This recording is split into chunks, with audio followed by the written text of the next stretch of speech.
Hi, everybody. Welcome to the Hoopercast.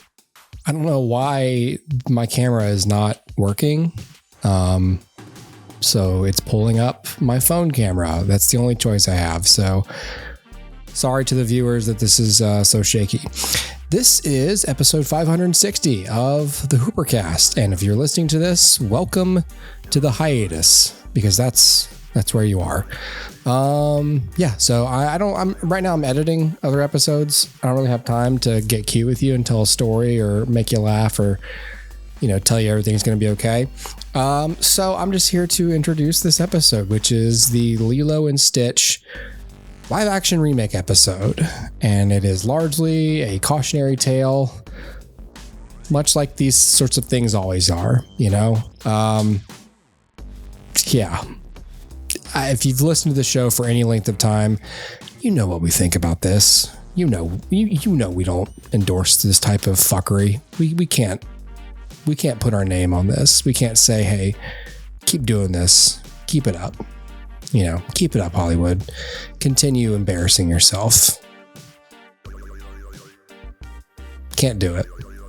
So, please enjoy episode 560 of the Hoopercast.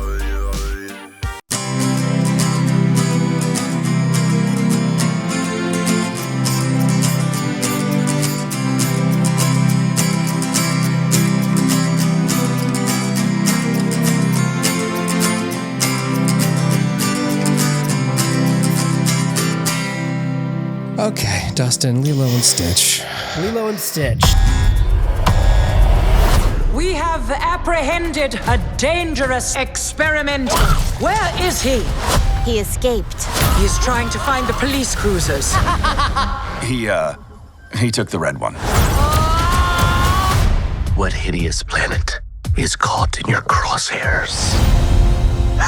Shooting star! I wish for a friend. Like a best friend.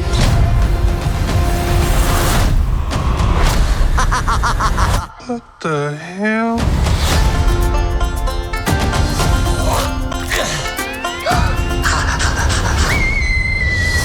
He's so cute and fluffy. He is your responsibility. Got it. We promise. Yeah. Get down from there! Look like an angel. No. Control him. Hey, what are you doing?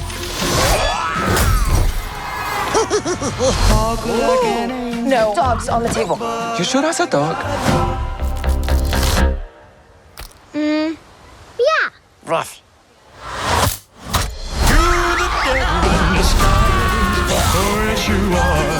Ew. We are not keeping this thing. Ohana means family. Family means nobody gets left behind. Or forgotten. Stitch bad. Sometimes family isn't perfect. That doesn't mean they aren't good. That was close. I don't think you're supposed to drink that.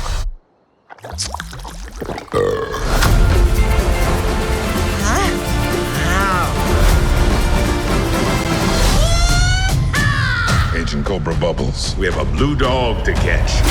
Shut up! No, wait!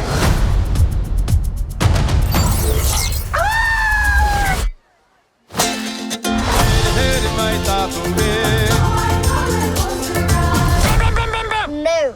I'm gonna give you to the count of 3, Stitch. 1.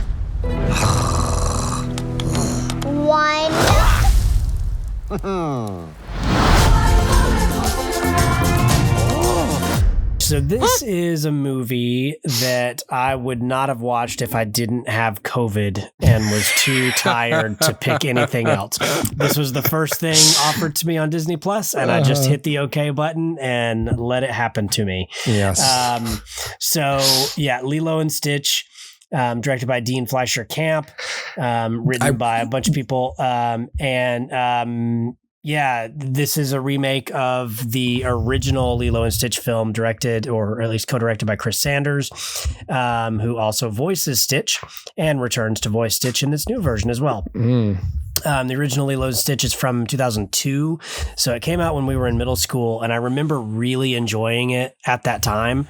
And it spawned a bunch of like direct-to-video sequels and an animated series. And like Stitch, I read something at one point, I don't have the figures in front of me, but I read something at some point that like Stitch is one of the most profitable characters of all time. That like, if you talk about like merchandising, he's on everything and like people buy him on everything. So he's a super profitable character for Disney. And in many ways is maybe as profitable as Mickey or more, like in terms of like as a character. It's crazy that a character that recent, within our lifetimes kind of took over the way that Stitch did. But, he's cute and he's furry and funny. And so there you go. I guess it's the recipe for, a memorable character. But he could not escape the juggernaut that is Disney's live action remakes. And so I put this on. So I'll tell you a little bit about the plot for those of you who haven't seen the original. Stitch is an alien and he comes to Earth, crash lands in Hawaii, meets a little girl named Lilo, and they learn to have family together. So that's great. Together. To be a family together. Not have a family together. That sounds... What kind of liberties did this take? That's a completely different story. Yeah, man. So the film stars Maya Kealoha as Lilo.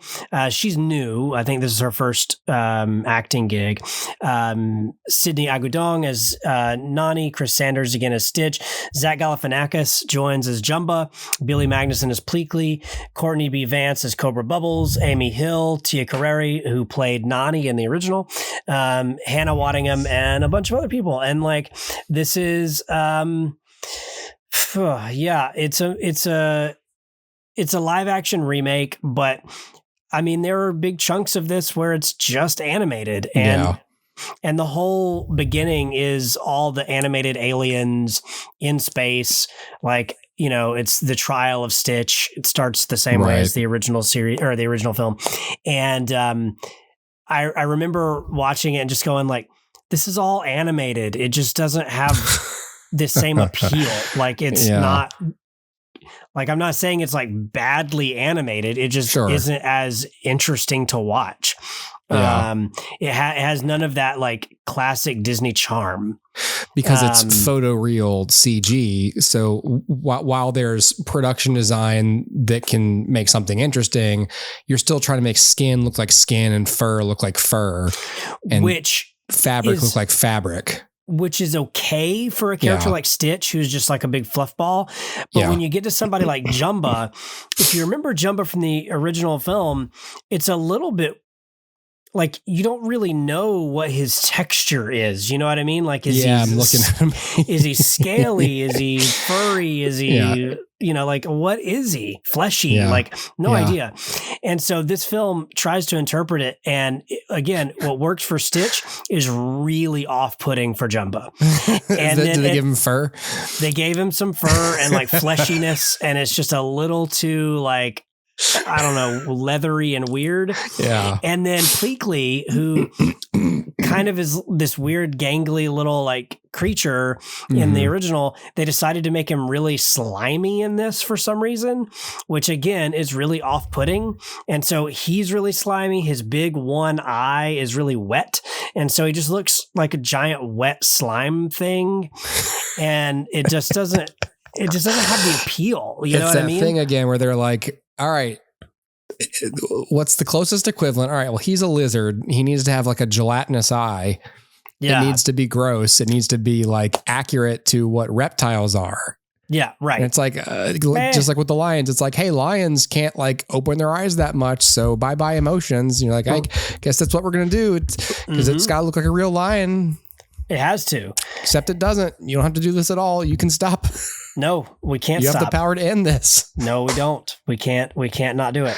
And it's a strange thing. I'm sorry. I'll say one more thing. Yeah, just with this stuff. Not only did I watch Lindsay Ellis's latest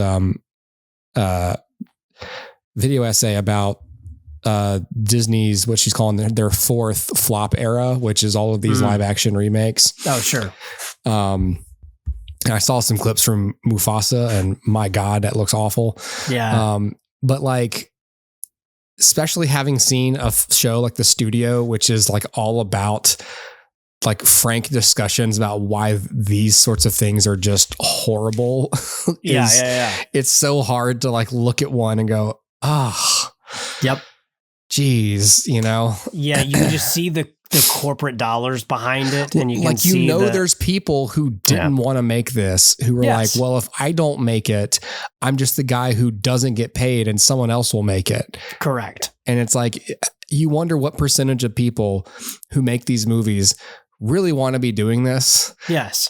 And if they're just calculating that like, well, it's going to happen anyway, so I can either be on board or I can have my dignity and never work again, because this is just what we're doing today. Yeah, it's a precarious situation because I mean, do you want to be the guy that tells Disney like, we're not going to do Lilo and Stitch on artistic reasons? Yeah, they're just going to be like, okay, well, you're fired, and we're going to do it and make a lot of money. Yeah. Your representation would probably drop you for turning down that job. Yeah, probably. Yeah. Look, I love the original, so I'm biased for sure. But the original, it has a perfect voice cast. Kevin McDonald as Pleakley and David Ogden Stiers as Jumba and Ving Rhames as Cobra Bubbles. Like, these are like super recognizable voices and really unique voices. And so here, like, the big thing is Jumba, right? So David Ogden Stiers played Jumba with a Russian accent for no reason, because he's an alien. It doesn't make sense. But that's what he's got. And, he's like, experiment 626, whatever. And it's like, okay, why? But okay, fine. This is Galifianakis doing this? But Galifianakis just plays it as Zach Galifianakis. There's no intentionality to like giving him a voice. It's just Zach's voice. And then same with like Kevin McDonald. Like, Kevin McDonald's voice is really animated already. And so his voice for Pleakley is just his voice, but it's really animated. And Billy Magnuson just plays him like a guy. Yeah. So there's maybe once or twice where he reaches some level of like, enthusiasm that matches what Kevin McDonald did. But for the most part, no. And Cobra Bubbles in this is so different from the original, because the original is just like this big boulder of a man. And he's got Ving Rhames' voice. So it's just like naturally deep and resonant and mysterious. And then Courtney B. Vance just kind of plays him as a dude. So there's just like, it loses so much of the charm. But here's what I'll say. In terms of what this film does well, there's a couple things that the film, I don't want to say improves on, because it makes it sound like the original is lacking. And I really don't think the original lacks anything. But there's a notable increase in the like friendship between Lilo and Stitch that develops. And part of this is like, this film has an extra 20 minutes in it, so it can do that. Right. And the original is so economical that, there's a lot of Stitch being mischievous, and then Lilo being like, hey, we don't do that. But there's not a lot of them just like enjoying and having fun. Yeah. And this film has more of that. So that's appreciated. It goes to show that like level of emotional attachment being built between the two of them. And I think that's great. What the film doesn't do as well is harp on like, the family dynamics between Lilo and Nani, and especially like their loss and grief, having recently lost their parents. And so the film tries a couple things, and I'm going to get into a little bit of spoiler territory here. So, apologies, but, Nani in the original, Nani is trying to figure out how to be a sister and a mother. And that's sort of a big thing. It's like, will the social workers take her away take Lilo away from Nani. That's a big part of the story. Like that is the story, right? It's a big. That's what gives everything tension. Like the more that Stitch fucks things up, it's not just hey, you're breaking objects. You're endangering my whole childhood. Yes, exactly. And so there's that whole tension there. But the whole point is how Nani's really struggling because she wants to be a good mother. Guardian, but she doesn't know how to do that, right? Yeah. And there's a moment I think she's also a child, right? Yeah. And there's a moment in the animated series where or in the animated film where Lilo says something to the effect of like, "I like you better as a sister than a mother," and it's like all this stuff that is just there, between the two of them. That this film has, but it doesn't hit the same way. And that's partially due to the little girl that plays Lilo, her sort of inexperience as a performer. But part of it is that they tried to give Nani more going on outside of Lilo. And I understand that mentality of like, well, what does Nani want? Like, what does Nani want out of life?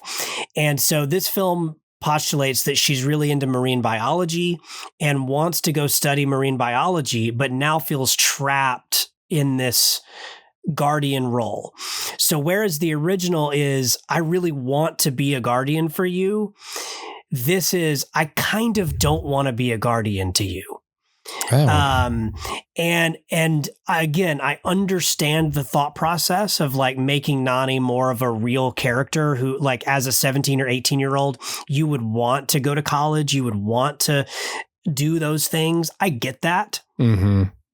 But it is at the expense, like the film's already short, like it's at the expense of this really good tension of like how to be a guardian, how to be, something for your little sister, even if that's at your own expense. That's kind of under the surface of the original and is completely forgotten here because, again, spoiler alert, the film does end with Nani relinquishing Lilo, which is a difference here. She relinquishes Lilo so that she can go to college. And so the film creates a new character, a neighbor named Tutu, played by Amy Hill, who's a great character actress. You've seen her in a million things. And so Tutu agrees to take Lilo so that Nani can go off to college and do college things. Now then they also add like a thing where in this version, there's a portal gun so that Nani can come back to visit just whenever. So it's a cheat. It's like a cop out because you can have your cake and eat it too, which means you're not really saying anything as a writer. Because the first one is so clear that Nani is sacrificing all that she is for her sister and all that she wants for her sister. And so like it's under the surface because they never like mention what she wants, but that's kind of the point. Like it's irrelevant. What you want at this point in your life is now irrelevant because you've got a 10-year-old sister who needs you. Or in this case, she's 6, a 6-year-old sister who needs you. And so, in this film, it seems like the greater good is leave your sister and go do your own thing. Yeah, I can see a definite segment of the population having a problem with that particular crowbarring of such a story point because, and I think justly so, because it's like, well, it seems like the only reason you would change that story beat is to say something, is to, again, Lindsay Ellis points this out, but like a big part of the live action remake seems to be like trying to right the wrongs or right the now problematic outdated assumptions that are made by the older films. And in the case of this one, it's like you look at it and go, what's wrong with Lilo and Stitch? Oh, we don't want to pressure the minor older sister to be a mother, to be a caregiver. We want to show little girls there's other things to do. And it's like, yeah, but you're showing like little girls that their siblings might abandon them too, which is after their parents are dead. So, maybe just don't fuck with that. This is a kid's movie. Like you know what I mean? Like it's different if like you have aspirations for it or something. And like you give more characterization to the sister without like, but this whole thing of it seems like they swung it the other way too hard and to the detriment of the story. It seems to me that they could have, like, I'm not against the idea of like digging into Nani and figuring out what she wants out of life. I'm not against that idea, but I think like to serve it better, you have Nani say to Lilo, I'm not going to leave you. Like I'm going to, there's always time for college later, but right now, or I can do it online or whatever, but there's always time for this later. I mean, we forgot e-learning is a thing. It wasn't in 2002, but it certainly is now. Not a big deal. Not a big deal at all. It's okay. But like to say, look, I'm going to wait on this so that I can be here for you. Yeah. And then have Lilo say something like, no, like I want you to go. Mm-hmm. Then it almost puts it in Lilo's, like the ball in Lilo's court. The problem is Lilo's a minor and should not be making that decision. So it helps emotionally, but it doesn't help logically. Yeah. So that's when your new character Tutu steps in and says, why don't we all go? And your house is destroyed. Yeah. So why don't we just go? Yeah. And I'll move with you and we'll all do this together. We'll be a family.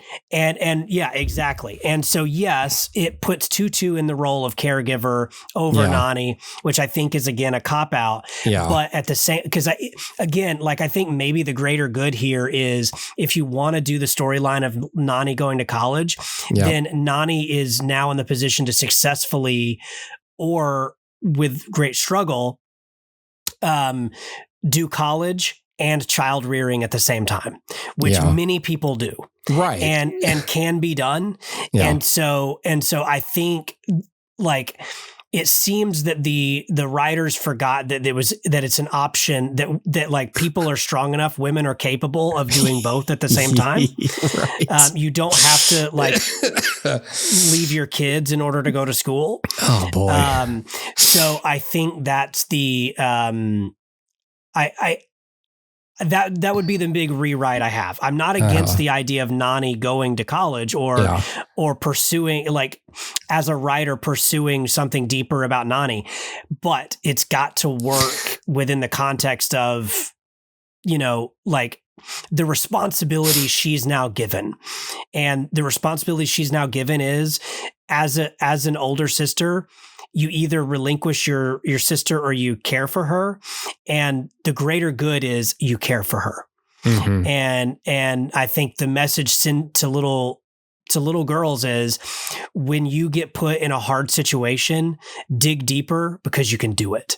I think that's a better message to send than when it seems hard, make it easy on yourself. Right. And it's like they had 4 endings to pick from, and they picked the worst one. Mm-hmm. Yeah, exactly. I would have been fine with any of the others, but you drew the short straw on purpose. The other sort of big rewrite here is in the original film, the main villain is Captain Gantu, and he works for the Intergalactic Federation or whatever it's called, and he is there to capture Stitch because Jumba and Pleakley fail. And in this film, Gantu is completely removed. And Jumba is positioned as the ultimate villain, which is weird because Jumba is very much redeemed in the original and goes on to be like, he lives with Nani and Lilo and Pleakley. And this film, he gets arrested and Pleakley lives with them, but Jumba does not. And so maybe this is setting up a redemption for him in a potential sequel, but it is a weird thing to position a character who isn't a villain by the end of the first film as the villain in the remake. It's a strange small hill I'll die on that, the point is Jumba wasn't really an evil scientist. He was almost pretending to be one. And he made all these experiments, but most of them were not even evil. And Stitch, the most evil of all, also wasn't evil. He couldn't successfully create evil because he isn't evil. And so I'll die on that hill. I think that was a mistake in this remake to make Jumba a villain. But by and large, the main thing that the film has to do is sell the idea that Lilo is alone because her sister, who was her best friend, is now no longer her sister. Yeah. And her parents are gone and she has no friends. And here comes this alien who ends up being the one thing in the universe that can understand her and who cares for her and who won't leave her. And as long as this idea of Ohana is the central theme of the film, that's all that matters. And to that end, this film fumbles that pretty hardcore, not just with Nani, but in the, yes, there's more to of the enjoyment of Lilo and Stitch together and, the glue that is their relationship, but it fumbles the idea of Ohana because it consistently tries to undermine the responsibility that an Ohana is. Yeah. And it does that in Nani, but it also does that with Lilo. There's a moment where, and it's, in the original too, there's a moment where Lilo kind of finds out that Stitch isn't what she thought he was. And in the original, it's played oh my gosh, you're an alien. And in this, it's played oh my gosh, Jumba says you never really actually cared for me. And so in all of these little story changes, it eats away at the idea of Ohana. Yeah. And so when finally they use Ohana in this to in the climax, move things forward, it doesn't feel earned in the way that it did with the original. The original has the storybook of the ugly duckling and Stitch is, grappling with his place and all of that. And none of that's in this film. There's none of the, there's a lot of Lilo feeling off, but none of Stitch feeling lost. So the story is also about Stitch, who was born to be a thing, now choosing to be something different than what he was made to be, and finding his Ohana. And this film fumbles the Stitch part of that too. So it's not that it's not present, it's that it's not emotionally resonant.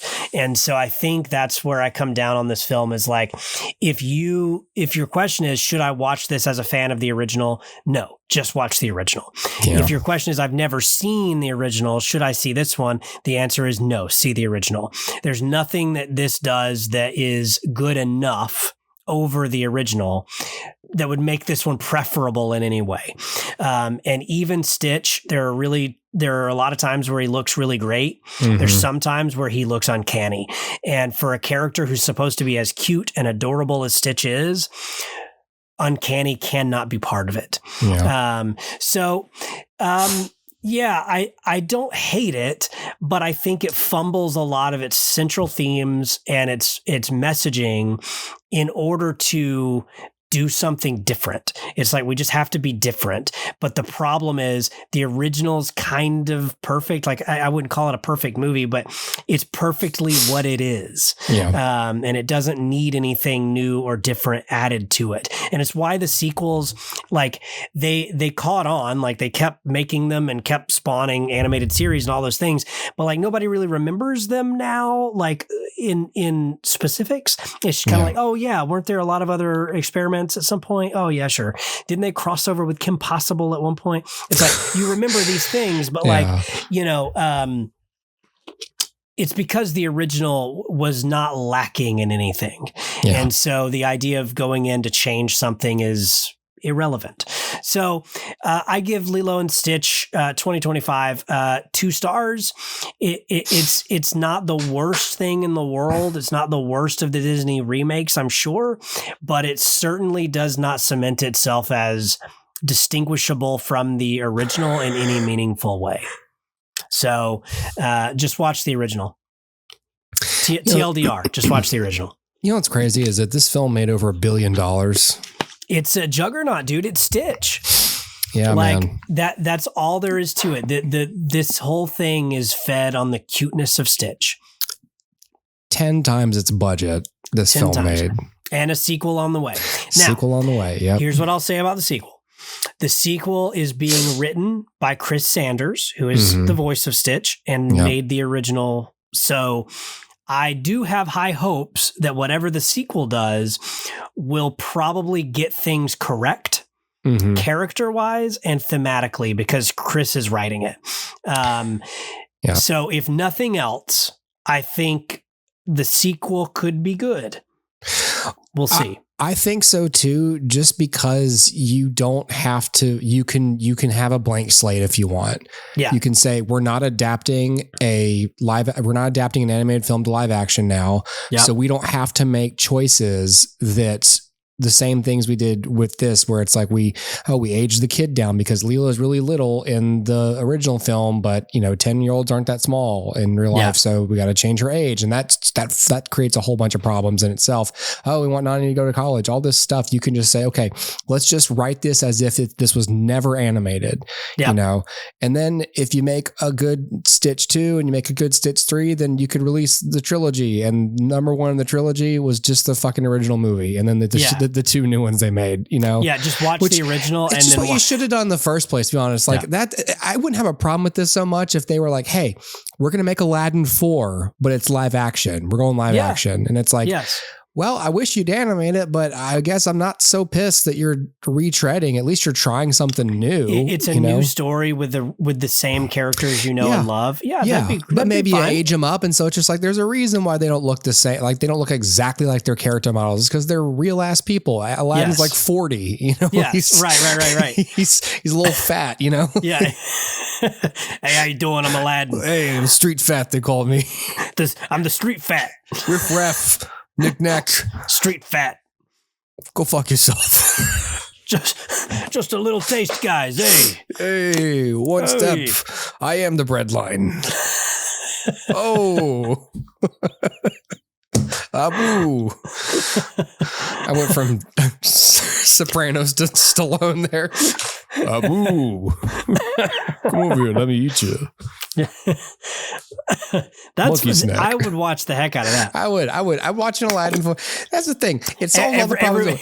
Everyone wins. Disney gets their money. We get something original. We get older characters who are supposed to have matured. Maybe he's got a fun little kid, a precocious little kid, sure. Stealing. It's like, why are you doing this, son? We're rich. You don't have to do this. I'm the Sultan now. Hey, you don't have to steal. What are you doing? And he's like, I fucking hate capitalism, Dad, and I hate colonialism. And it's like, oh, fuck, my kid's so woke. Oh. Everyone's Middle Eastern, but just Italian Aladdin for no reason. I would be okay with that if they were like, hey, even in this, it's called Lilo and Stitch, but in this one, Lilo is 18 and, sure. Time is fast. She's going to college. Cool. Yeah. Stitch, you can't come to college. Right. Yeah. What is this? Stitch is just doing keg stands and trying drugs. He's playing Edward 40 hands, but he's got all his hands. all 6 hands. All yeah. 6 hands. Yeah. 6 40s. Yes.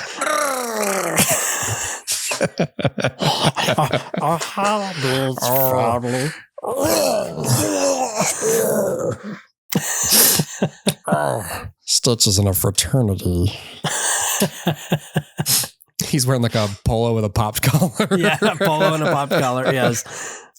What happened to your Hawaiian shirt, Stitch? You're doing Smeagol, dude. Am I? I can't. Yeah, I can't. You're Smeagoling. I'm Smeagoling. You're Smeagoling. You're Smeagoling on me. You're Smeagoling your Stitch.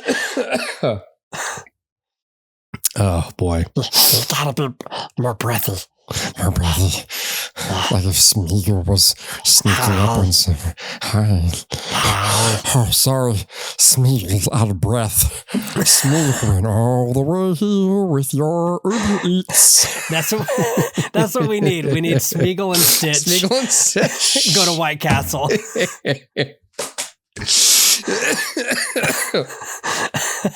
They work for Postmates or whatever. Yes. Okay, that'll be $15. Oh, they only gave me 4 stars. What did I do wrong? Oh, I'll never get that perfect, precious 5 stars. Smeagol, he just brings him a fish, a raw fish. Here you go. Like, you almost shit, went into Peter Lorre. Now, Master, I brought you a fish. So delicious. So tender. I think it's alive. A nice and cool. Well, they don't want the fish. Oh, that close up on his teeth again. What's take is precious. All right. Lilo and Stitch.